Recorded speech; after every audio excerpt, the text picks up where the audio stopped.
ভালো লাগছে।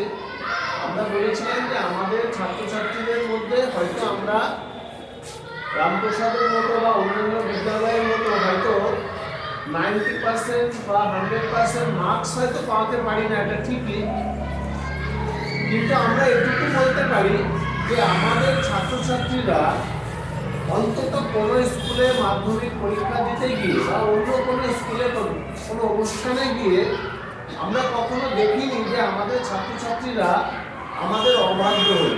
এবং অনেক জায়গায় আমরা শুনেছি পাখার ব্লেড ভেঙে দিয়ে আসে, লাস্টের দিন বেঞ্চটা ভেঙে দিয়ে আসে, কিন্তু আমরা আজ পর্যন্ত আমাদের ছাত্রছাত্রীদের এইরকম কোনো কিছু আমরা দেখিনি, পাইনি। তা এটাও আমাদের কাছে কিন্তু কম বড় পাওয়া না, আমাদের মধ্যে এই যে গুণটা আছে।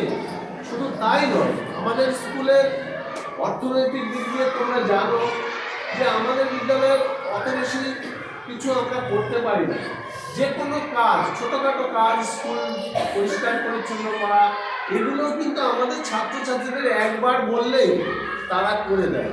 তা এই যে এই কথাটা আমরা ওনার সাথে শেয়ার করেছিলাম, তাই আগামীতেও তোমাদের এইরকম ধরনের ক্লাস হবে। তোমরা জানো আনন্দ পরিসর ক্লাসটা আমাদের আছে, এখন গভর্নমেন্ট অনুযায়ী হয়, সেটা দিয়ে আমরা চেষ্টা করবো যে এই ধরনের ক্লাস আরো কি করে বাড়ানো যায়। এবং সেখানে আমরা এটাও বলেছিলাম যে আমাদের ছাত্রছাত্রীদের মধ্যে সব গুণই আছে, কিন্তু ওদের ভেতর থেকে যে বিষয়টা জাগিয়ে তোলা। আমরা সাধারণত 40 মিনিটের একটা ক্লাস থাকে, সেখানে প্রত্যেক টিচাররা তারা তাদের নির্দিষ্ট সিলেবাস শেষ করতেই তারা ব্যস্ত থাকে, তার বাইরে অন্য